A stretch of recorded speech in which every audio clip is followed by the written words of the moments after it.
Everyone, after long time welcome back to our YouTube channel physics tool. आप लोगों का हमारे इस चैनल में बहुत बहुत स्वागत है। गाइस, हमारे इस चैनल के अंतर्गत मैं आपको अपने अपलोड किए हुए वीडियोस नहीं दे पाई थी क्योंकि कुछ टेक्निकल प्रॉब्लम आ गई थी, या मानेंगे कुछ समस्या आ गई थी।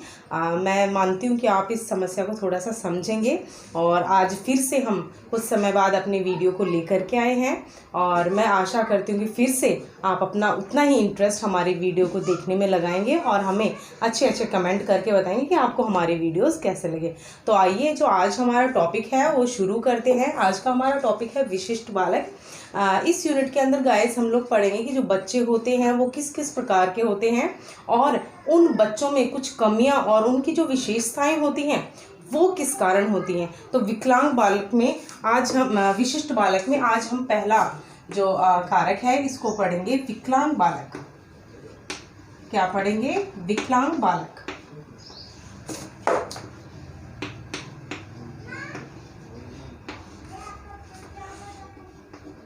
आज का हमारा टॉपिक है विकलांग बालक। तो गाइस देखिए कि जो बच्चा कुछ बच्चे में जो कमियां होती हैं वो कमियां कुछ जन्म से होती हैं और कुछ जन्म के पश्चात हो जाती हैं। तो जो कमियां बालक में जन्म से होती हैं उन कमियों को बहुत कम मात्रा में दूर किया जा सकता है, यानी कि 99% बच्चे वैसे ही रहेंगे। 1% आशा होती है कि वो बच्चे ठीक हो सकते हैं या उनकी कमियों को हम किसी भी प्रकार के डॉक्टर से, चिकित्सक की सहायता लेकर के दूर कर सकते हैं, बट वो 1% केस होते हैं गाइस।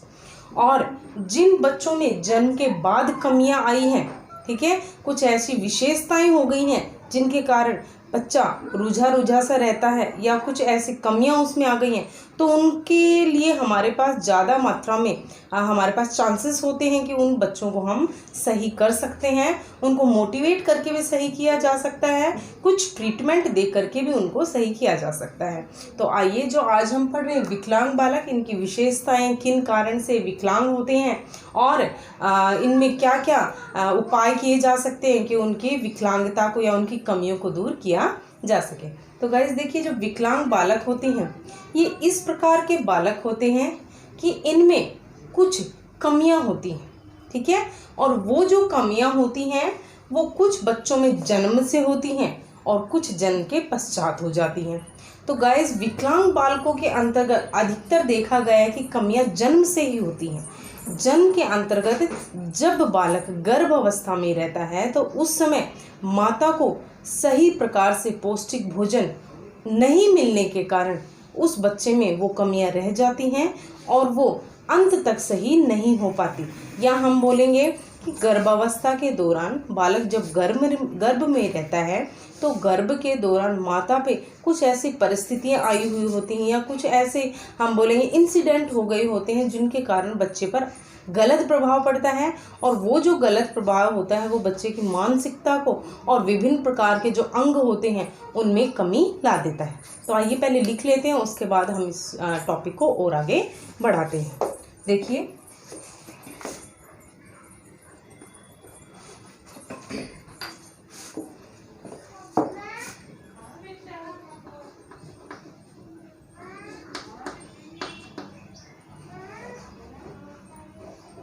शारीरिक विकलांगता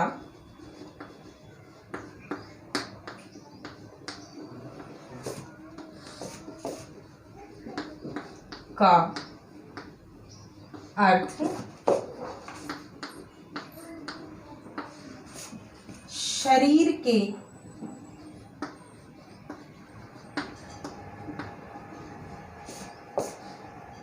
किसी अंग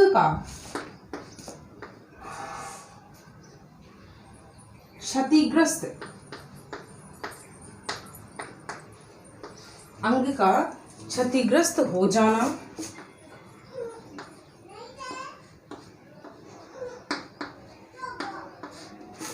और यह विकलांगता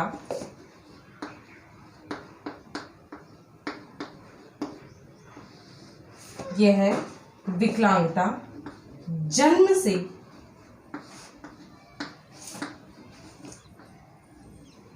जन्म से पूर्व व जन्म से पूर्व व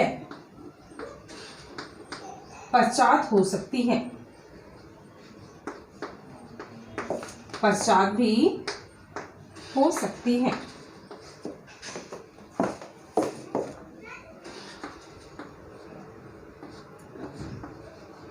इस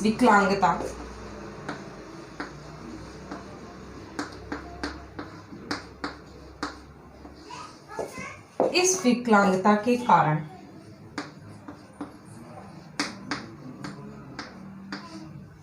दो प्रकार की कमियां होती हैं।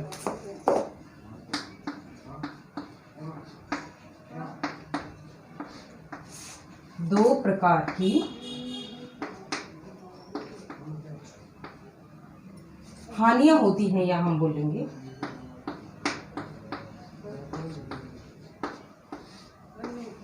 दो प्रकार की हानियां होती हैं। ठीक है, देखिए वैसे मैंने आपको पहले समझा दिया, एक बार फिर से देख लेते हैं कि शारीरिक विकलांगता यानी शरीर में विकलांगता का अर्थ होता है शरीर के किसी अंग का क्षतिग्रस्त हो जाना, यानी जो हमारे शरीर का कोई भी अंग है वो डैमेज हो जाना या उस अंग का सही प्रकार से काम ना कर पाना। यह विकलांगता जन्म से पूर्व भी हो सकती है और जन्म के पश्चात भी हो सकती है। इस विकलांगता के कारण दो प्रकार की हानियां होती हैं।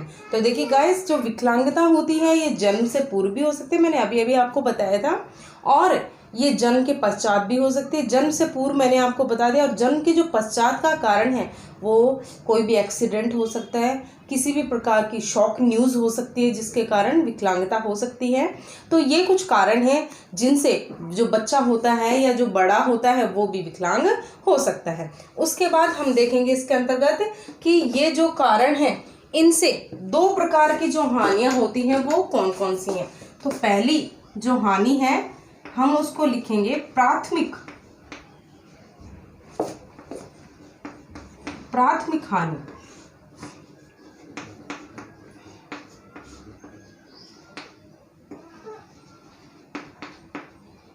देखिए गाइस, प्राथमिक हानि क्या है कि दो प्रकार की हानियां होती हैं, प्राथमिक हानि और गौण हानि। प्राथमिक हानि में वे हानियां होती हैं जिनके कारण हमारे शरीर के जो कुछ महत्वपूर्ण अंग होते हैं उन अंगों का सही प्रकार से काम न कर पाना। जिस प्रकार हमारी आंखें होती हैं जिससे हम क्या करते हैं, देखते हैं, तो आंखों से ना देख पाना ये क्या होती है, जन्मांधता होती है, यानी जन्म से अंधापन। तो हमारा जो हमने इसमें पढ़ा था ना, किसी अंग का क्षतिग्रस्त हो जाना है, सही प्रकार से काम ना करना। तो हमारी आंखों का कार्य होता है देखना, और अगर हम जन्म से पूर्व से ही आंखों से देख नहीं पाते हैं तो हम विकलांग की श्रेणी में आएंगे। उसके बाद जिस प्रकार कान है, कानों का कार्य है सुनना, ठीक है, और कान से हमें सुनाई नहीं देता है, किसी बालक को सुनाई नहीं देता, तो ये भी एक तरह से हमारा अंग का काम करना ना होगा। ये सारे कारक प्राथमिक हानि के अंतर्गत आते हैं। इसी प्रकार बोल नहीं पाना, ठीक है, गूंगा होना, ये भी प्राथमिक कारण है। तो हमारे शरीर के जो विभिन्न प्रकार के अंग हैं, हाथ है, हाथ का काम है कुछ भी काम करना, लिखना, पढ़ना, हाथ से जितने भी काम करते हैं, अगर वो काम हम हाथ से नहीं कर पा रहे या ये हाथ काम ही नहीं कर रहा है तो वो भी इसके अंतर्गत आ जाएगा। पैर का काम ना कर पाना, ठीक है, तो ये इसके अंतर्गत है। आइए इसको लिख लेते हैं।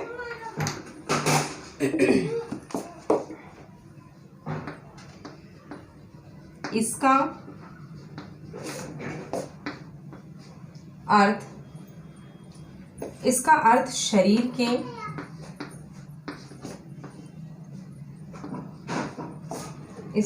शरीर के उस अंग द्वारा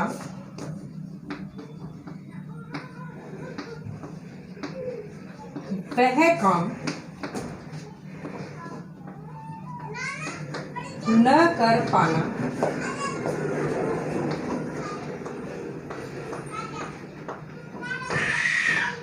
जिसके लिए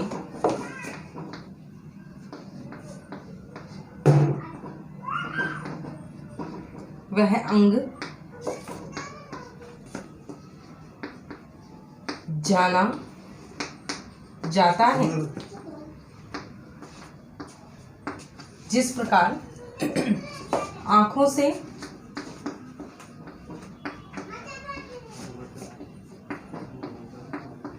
न देख पाना,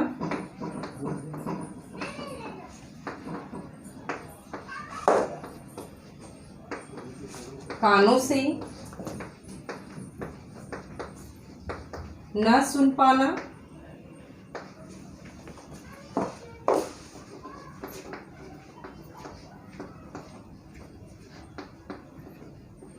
मुंह से बोल नहीं पाना,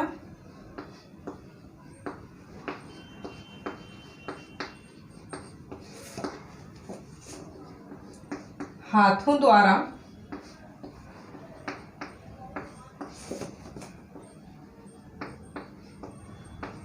कोई कार्य न कर सकना।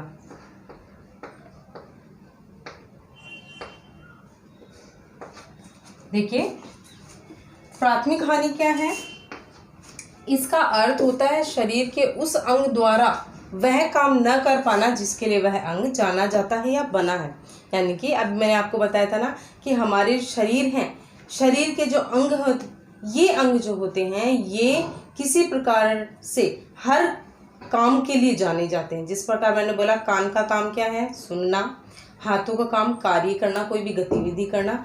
पैरों को काम चलना, ठीक है। उसके बाद आंखों का काम देखना। मुंह का काम है खाना खाना या कोई भी प्रकार की ध्वनि आवाज़ निकालना।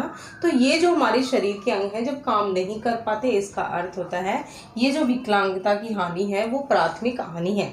और ये जो प्राथमिक हानि होती है इसकी हम भरपाई नहीं कर पाते हैं।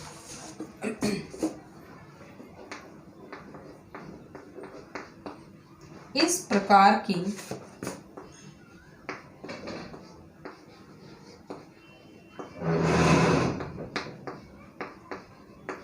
विकलांगता या हानियों की भरपाई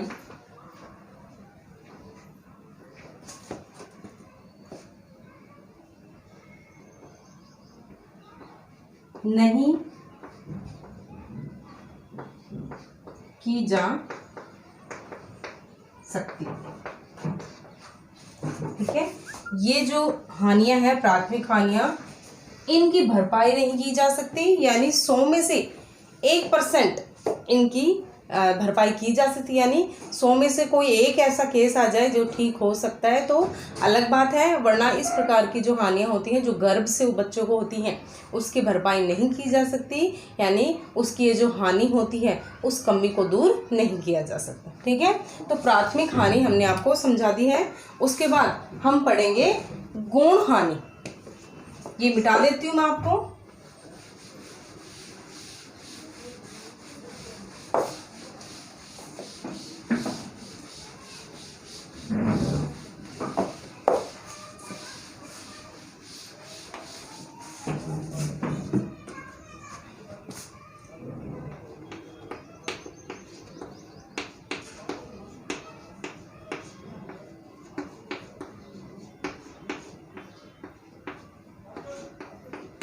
गौण हानि, देखिए गाइस, गौण हानि जो है इसमें कोई शरीर के अंगों की विकलांगता नहीं होती, बल्कि न दिखने वाली जो कमियां होती है वो इसमें, जिस प्रकार चिंता होती है, चिंता दिखती नहीं है, ना की जाती है, अपने आप हो जाती है। ठीक है, और अपने आप को किसी प्रकार से कोसना या हीन भावना लाना, ये प्रकार की जो हानियां होती है गौण हानि होती है। आइए लिखते हैं फिर इसको समझते हैं। प्राथमिक हानि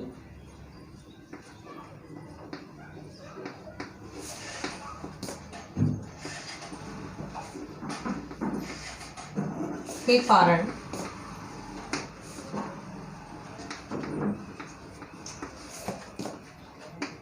बालक में,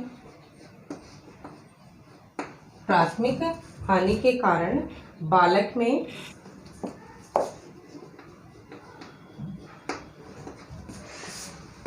आने वाली प्राथमिक कारक के कारण बालक में आने वाली मनोवैज्ञानिक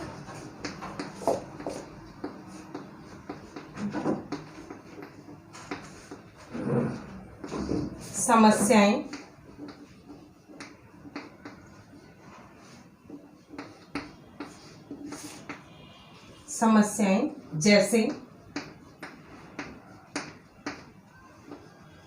चिंता,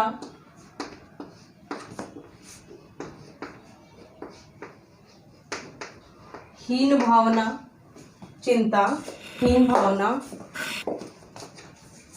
असुरक्षा,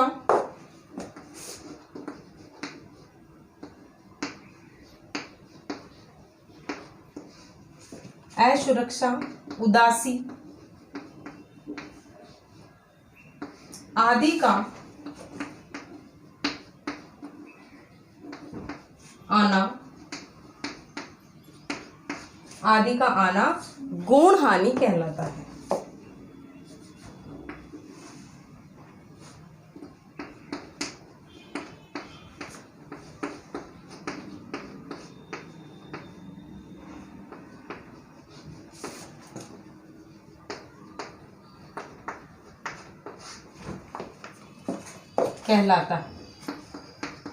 अब देखिए, जैसे मैंने आपको इसमें बताया था कि जो प्राथमिक हानियां होती हैं उनकी भरपाई नहीं की जाती, और इसके विपरीत होगा कि गौण हानियों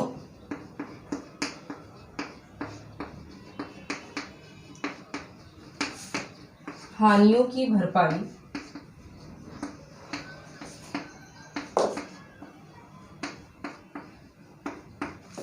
की जा सकती है।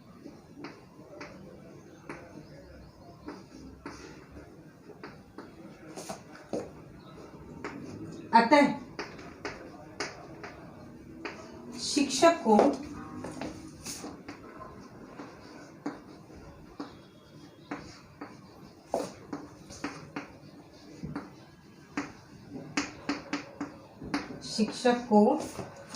विकलांग छात्रों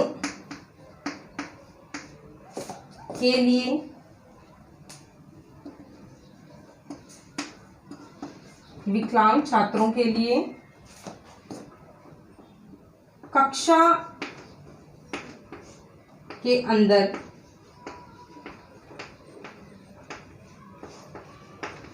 सामान्य छात्रों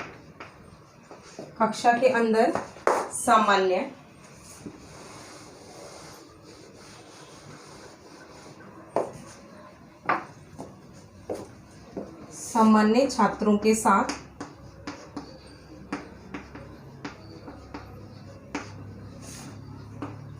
कुछ गतिविधियां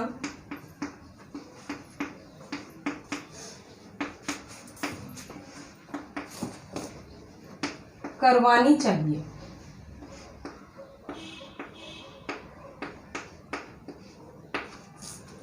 देखिए, गौण हानियां क्या होती हैं कि प्राथमिक हानियों के कारण बालकों में आने वाली मनोवैज्ञानिक समस्याएं जैसे चिंता का आना, हीन भावना का आना, असुरक्षा महसूस करना, उदासी आना आदि का आना गौण हानि कहलाता है, और गौण हानियों की भरपाई की जा सकती है। अतः शिक्षक को विकलांग छात्रों के लिए कक्षा के अंदर सामान्य छात्रों के साथ कुछ गतिविधियां करवानी चाहिए।